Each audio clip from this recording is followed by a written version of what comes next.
الحمدللہ وکفی والصلاة والسلام علی عبادہ الذین اصطفیٰ۔ متن الفوائد المعتبرہ جو قراءت اربع شاذہ میں ہے، کل ہم نے اس کے 11 شعروں کا ترجمہ پڑھا تھا۔ آج ہم اس کے 5 شعروں کا ترجمہ مزید پڑھیں گے تو مقدمہ ختم ہو جائے گا۔ کل ہم نے حمد و ثنا کے متعلق 4 شعر پڑھے، 1 شعر تمہید کا تھا، 3 شعر قراء اربعہ کے تعارف کے بارے میں تھا، وہ کون ہیں، ان کے نام کیا ہیں، پھر 2 شعر کہ وہ قراء اربعہ جو ہیں ان کے اصل کیا کیا ہے قراء سبع میں، اور پھر 1 شعر جو ہے 11 نمبر شعر، یہ منہج بیان کتاب میں کیا ہوگا کہ جب ان 4 قاریوں کا اپنے اصل سے اتفاق ہوگا تو پھر وہ کوئی بات بیان نہیں کریں گے یہاں اس کتاب میں، اور جب اپنے اصل سے ان کا اختلاف ہوگا تو پھر وہ ضرور بیان کریں گے۔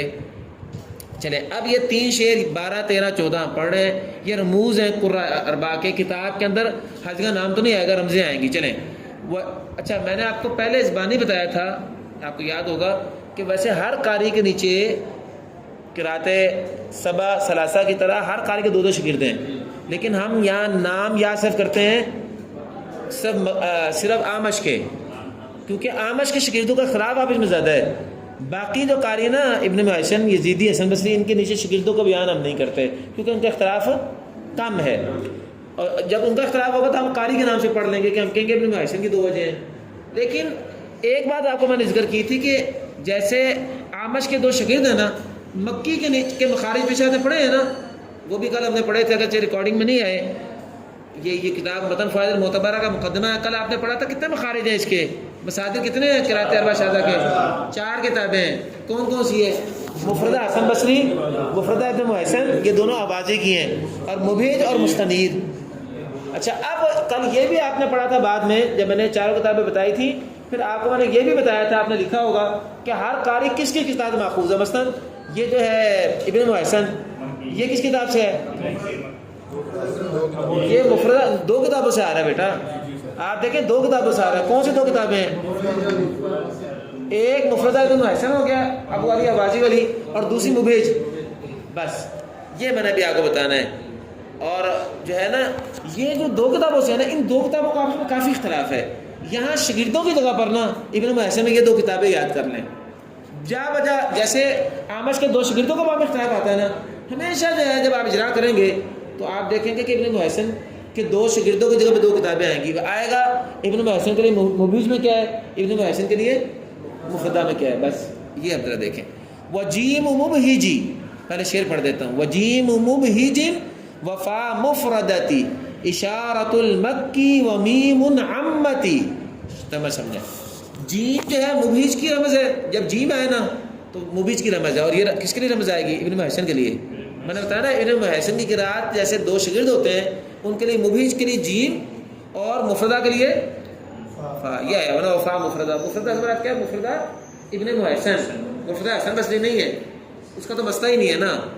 ابن کثیر کے 2 شاگرد ہوتے ہیں، 2 شاگردوں کی جگہ پہ 2 کتابیں ہیں، تو جب مبہج کا اختلاف آئے گا تو جیم کا لفظ جب آئے تو آپ نے فوراً سے میں کیا لانا ہے؟ مراد ابن محسن مبہج کتاب سے مراد ہے، اور مفردہ کے لیے فا آئے گی، جب فا رمز آ جائے تو مراد یہ کیا ہے؟ یہ ابن کثیر، یہ ابن محسن کا اختلاف بیان ہو رہا ہے، لیکن کتاب مفردہ ابن محسن سے۔ تو کہہ رہے ہیں اشارۃ المکی، مکی کے لیے جیم بول کر اشارہ مبہج کا ہوگا، اور مکی کے لیے فا بول کر اشارہ مفردہ کا ہوگا، اور دونوں رمزیں کس کی ہیں؟ مکی کی۔ جیم بھی مکی کی رمز ہے، مکی سے مراد ابن محسن، فا بھی رمز ہے مکی کی، لیکن جب جیم کی رمز آئے تو مراد مکی کون سی کتاب سے؟ مبہج سے، اور جب فا بولے تو مکی کون سی کتاب سے؟ مفردہ سے۔ بس چلو، ومیم عممت، اور بسا کا صرف میم آ جائے گا، پھر دونوں کے لیے عمت، عمتی، یا تا جو ہے نا بیٹا یہ ایسے وزن شریک نے لگا دیا ہے، ورنہ عمہ ہے عام ہونا۔ جب میم اکیلا آئے گا تو ابن محسن میں سے میم لے رہی ہے، جب صرف میم آ جائے تو مراد ابن محسن اکیلا مطلقاً، ابن محسن مطلقاً پھر دونوں کتابوں سے ہوگا نا، ابن محسن دونوں کتابوں سے مطلقاً ہوگا تو کیا بولیں گے؟ میم، واضح۔ اور جب جیم بولے تو ابن محسن کے نام میں جیم پہ تو کوئی یاد نہیں رہی، تو وہ ابن محسن مبہج کی جیم لی ہوئی ہے، اور جب فا بولے تو ابن محسن کے نام میں فا تو کوئی یاد نہیں رہا، تو فا مفردہ ابن محسن کی فا لے لی ہے، تو ٹھیک ہے 3 رمزیں ہوگی ابن محسن کی۔ جیم ہو تب بھی ابن محسن مراد ہے، فا ہو تب بھی ابن محسن مراد ہے، میم ہو تب بھی ابن محسن مراد ہے، لیکن فرق کیا ہے؟ جیم بولیں گے تو ابن محسن مبیش سے، فا بولیں گے تو ابن محسن مفردہ سے، اور میم بولیں گے تو ابن محسن مطلقاً دونوں کتابوں سے۔ چلو یہ ہماری ایک رمز ہماری پوری ہو گئی، یعنی ابن محسن کے سمجھ آگے رمزیں کیا ہیں۔ اب آگے چلیں، ثم الالف، پھر الف جو ہے یہ اعمش کا ہے، پھر الف کس کا ہے؟ وہ آگے ترجمے میں بھی آگے واضح ہو جائے گا، پہلے شعر پڑھ دوں۔ ثم الالف مع شینها والطاء عن کوفی وراویہ والحال الحسن۔ دیکھیں کہتے ہیں پھر الف اور اس کے ساتھ شین اور اس کے ساتھ طا، تین رمزیں ہوگی نا، الف شین طا، عن کوفی وراویہ، راویہ، کوفی کے لیے، کوفی کون ہے؟ اعمش، تو بالترتیب یہ لفظ نشر مرتب ہے جی، لفظ نشر مرتب سمجھتے ہیں نا، جس ترتیب سے پیچھے چیزیں آئی ہیں تینوں، اسی ترتیب سے آگے تین چیزیں، ہر ایک چیز بالترتیب ایک ایک پر ڈال دیں۔ کوفی ڈال دیں الف پہ، تو الف کس کے لیے ہو گیا؟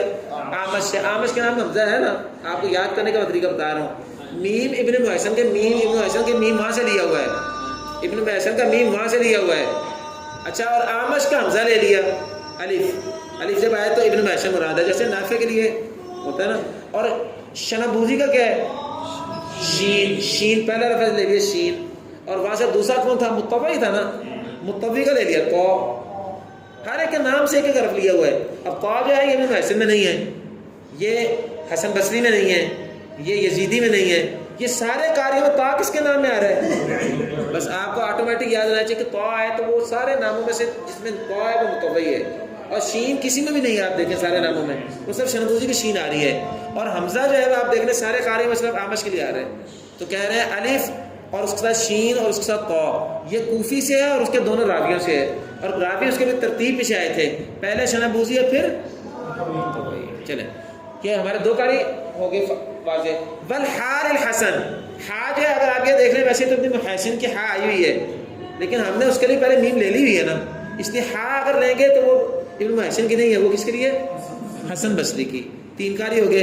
اما الیزیدی بلا فبلا رمز وجد لقلت انفرادہ فیما یرد، باقی رہ گئے یزیدی، اما کا مطلب کیا ہے؟ باقی رہا، اما کا مطلب باقی رہا یا رہا یزیدی، تو فبلا رمز وجد، وہ بغیر کسی رمز کے پایا جاتا ہے، اس کی کوئی رمز نہیں ہے پوری کتاب میں۔ لقلت انفرادہ، بسبب اس کے کہ اس کا انفرادیت، اس کی قراتوں میں انفرادیت اتنی قلیل ہے کہ القلیل کالمعدوم کے تحت اس کا ذکر ہی نہ کروں۔ امام کو اسے زبانی پہلے بتا دوں، امام یزیدی کی قرات، اس کا اصل ابو عمر ہے نا، ابو عمر سے ان کا پورے قرآن پاک میں ٹوٹل 17 جگہوں پہ اختلاف ہے۔ بس ابو عمر کے جو فروش ہے نا یا اصول ہے، ابو عمر سے قرات یزیدی کا ٹوٹل 17 جگہوں پہ اختلاف ہے بس، اور 17 وہ اختلاف بھی اصل میں نہیں ہے، وہ 17 کے 17 وہ قراتیں جو موجود ہیں وہی یہاں ہے، فرق صرف اتنا ہوا ہے دوری کے لیے ہوگی صرف، تو یہاں پورا آیا ہوا یزیدی کے لیے، یہاں صرف سوسی کے لیے ہوگا، یہاں پورے کے لیے آیا ہوا، اختلاف اس طرح کا ہے۔ ورنہ اگر آپ حقیقی اختلاف لائیں تو صرف ایک کلمے میں ہے، جو وہاں نہیں ہے اور یہاں زیادہ ہوا، صرف ایک کلمہ ہے، وہ ہے اذا وقعت الواقعہ لیس لوقعتها کاذبہ خافضۃ الرافعہ۔ یہ خافضۃ الرافعہ جو ہے نا، اس میں جو ہے اس کی قرات خافضۃ الرافعہ ہے، غالباً مجھے ذرا یاد نہیں آ رہا، یہ کلمہ سورہ واقعہ کے شروع میں ہی ہے، خافضۃ الرافعہ غالباً یہ کلمہ ہے، یہ کسی قرات میں بھی خافضۃ الرافعہ نہیں ہے، ان کی قرات میں خافضۃ الرافعہ صرف ایک کلمہ ہے یزیدی کا، جو کلمہ ابو عمر کی قرات میں وارد نہیں ہوا، اور جو باقی 15 یا 16 کلمات ہیں، 17 یا 15 16 ہیں، وہ کلمات سارے ابو عمر کی قرات میں پہلے سے موجود ہیں، صرف واہ یا تو صرف دوری کے لیے ہے، صرف سوشی کے لیے ہے، اور یا یزیدی کے لیے آ گئے۔ تو اس کا مطلب ہے کہ یزیدی کی قرات اپنے اصل سے بہت تھوڑی مختلف ہے، جب بہت تھوڑی مختلف ہے تو ذکر میں 573 شعروں کو بہت تھوڑا سا اس کا کئی نام آئے گا، باقی تو ہے ہی اصل کے مطابق، تو جب ہے ہی اصل کے مطابق تو جہاں نام آئے گا تو نام ہی صحیح پہ رمز ڈال کے ایک نئی الجھن پیدا کرنے کی ضرورت کیا ہے، ٹھیک ہے، یہ ہے درمیان۔ تو اما یزیدی فبلا رمز وجد، باقی رہ گئے یزیدی تو بغیر کسی رمز کے وہ پایا جائے گا، اور اس کے لیے ہم نے رمز اس لیے نہیں رکھی، لام کا ہے، لام تعلیلیہ ہے، تاکہ کیونکہ اس کی انفرادیت قلیل بہت ہے، اس کی قرات میں انفرادیت قلیل بہت ہے، فیما یرد، اس سلسلے میں جو وارد ہوا ہے، یعنی اس سے جو قراتیں وارد ہوئی ہیں، جو کچھ اس سے وارد ہوا ہے اس میں اس کا دیگر کاریوں سے اختلاف ہے نہ ہونے کے برابر ہے، یا اپنے اصل سے اختلاف ہے نہ ہونے کے برابر ہے، اس پہ اس کی رمز بنانے کی ضرورت ہی نہیں تھی۔ چلے بس یہ 3 شعر ہو گئے، اور 3 شعروں میں 4 قاریوں کے رمزیں بیان کی۔ یزیدی کی رمز ہے کوئی نہیں، باقی 3 کی رمز آپ نے پڑھ لی بس۔ مکی کے لیے پورے مکی کے لیے میم ہے، مکی کے لیے جیم آ جائے تو مبید سے مراد ہوگی، مکی کے لیے فا آ جائے تو مفردہ سے مراد ہوگی، یاد ابھی کر لیں آپ۔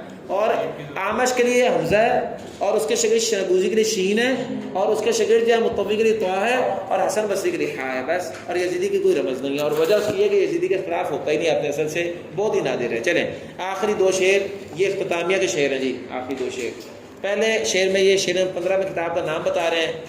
پہلے کتابیں چھپتی تو ہوتی نہیں تھی نا، لوگ مخطوطے لکھتے تھے، اب تو چھپ جاتی ہے، اب تو باہر لکھا ہوتا نام، اب تو یہ باہر نام لکھا ہوتا ہے، تو اب پہلے کتاب کا نام اندر لکھتے تھے۔ اب تو کیا کہہ رہے ہیں، سمیتہ الفوائد المعتبرہ فاسأل الکریم ان ییسرہ وربنا المأمول فی القبول بجاہ طہ المصطفی الرسول۔ ٹھیک ہے، چلیں ترجمہ دیکھیں۔ میں نے اس کتاب کا نام الفوائد المعتبرہ رکھا ہے، یہ تو آپ کو پتہ چل گیا نا، متن الفوائد المعتبرہ۔ فاسأل اللہ یعنی فاسأل الکریم، میں اللہ رب العزت جو کریم ذات ہے اس سے سوال کرتا ہوں، دعا کرتا ہوں، ان ییسرہ کہ وہ اس کتاب کو آسان کر دے، مطلب ہے میں نے شروع کی ہے لکھنا، اس کے لکھنے کو آسان کر دے تاکہ یہ میرے ہاتھ سے پوری ہو جائے، سے پہلے میں فوت ہی نہ ہو جاؤں، مجھ سے اللہ تعالیٰ کام میرا آسان کر دے۔ شعر میں نے شعروں میں لکھنا ہے تو شعروں میں اللہ کی طرف سے الہام ہوتا ہے نا، شعروں کے وزن، باریں، قافیے سارے اللہ کی طرف سے میرے دماغ میں آتے جائیں، یہ کتاب میں پوری کر لوں، اللہ میرے لیے یہ کہ اللہ اس کو آسان کر دے، ایسرہ، یہ کہ اللہ اس کتاب کے لکھنے کو آسان کر دے۔ اب یہ آخری شعر ہے اختتامیہ کا، اور ہمارا رب یعنی اللہ رب العزت، المأمول اول کس کو کہتے ہیں، امید کو نا، المأمول اسم مفعول ہے اسے، اور ہمارا رب ہی وہ ذات ہے جس سے امید کی جاتی ہے قبولیت کی، جس سے قبولیت کی امید کی جاتی ہے۔ کیا مطلب، ہماری دعائیں وہ قبول کرتا ہے، اسی سے امید ہے کہ ہماری دعائیں قبول کرتا ہے۔ لیکن میں کہہ رہے ہیں بجاہ طہ، طہ اللہ کا رسول صلی اللہ علیہ وسلم کا نام ہے، طہ ما انزلنا علیک القرآن لتشقی، ایک قول ہے نا کہ طہ اللہ کے رسول کا نام ہے، طہ یاسین، تو یہ طہ لکھنے میں تو الف کے ساتھ لکھا ہے، ورنہ مراد جیسے قرآن میں طہ لکھتے ہیں وہی مراد ہے۔ طہ محمد کریم مصطفی الرسول، جو اللہ کے منتخب رسول تھے، اس طہ محمد طہ المصطفی الرسول، ان کی وجاہت کا وسیلہ دے کر ہمیں اپنے رب قدوس سے امید ہے، وہ اس رب سے جس سے امید کی جاتی ہے وہ اس کو قبول کرے گا، محمد صلی اللہ علیہ وسلم کے وسیلے سے، ان کی وجاہت سے، ان کی وجاہت سے۔ یہ مصری جو ہے نا، یہ اکثر جو ہے نا یہ صوفی ہیں، اشعری ہیں ویسے تو، اشعری عقیدے میں وہاں، لیکن سلوکن جو ہے یہ صوفی ہوتے ہیں، اور یہ آپ اب تک قبر پرستوں میں جیسے ہمارے ہاں بہت زیادہ قبر پرستی ہے بریلویت میں، اس طرح مصریوں میں بھی بہت زیادہ قبر پرستی ہے، تو یہ ان کے ہاں بڑے بڑے علماء جو ہیں یہ سارے عقیدے ان کے صحیح نہیں ہے، متولی کا بھی جو عقیدہ وسیلے کا ہے یہ صحیح نہیں ہے۔ صحیح اہل سنت کے مطابق اللہ کے رسول صلی اللہ علیہ وسلم کا وسیلہ اللہ کو دینا، اس کی تفسیر ہے، اس میں یہ والا وسیلہ جائز نہیں ہے۔ اللہ تعالیٰ سے دعا کرنی تو محمد صلی اللہ علیہ وسلم کا وسیلہ دینا میں ڈال کے دعا کرنا جو ہے وہ صحیح نہیں ہے، لیکن چونکہ صوفیوں کے ہاں، قبوریوں کے ہاں یہ جائز ہے، تو متولی صاحب جو ہے یہی کام کر رہے ہیں، کہتے ہیں کہ اور ہمارا رب جس سے قبولیت کی امید کی جاتی ہے، کب امید کی جاتی ہے، جب محمد کریم طہ ان کی وجاہت کا وسیلہ ڈالا جائے۔ تو اسی طرح میں بھی محمد صلی اللہ علیہ وسلم کی وجاہت کا وسیلہ دے کر رب رحمان سے امید کرتا ہوں، یعنی مراد بابا رتبہ یہ ہوگا، میں امید کرتا ہوں کہ اس کو قبول کر لے۔ آگے المصطفی الرسول جو ہے یہ طہ کی صفتیں ہیں، وہ طہ، وہ محمد طہ جو اللہ کے منتخب رسول ہیں، اللہ کے منتخب کردہ بندے ہیں۔ وآخر دعوانا ان الحمد للہ رب العالمین۔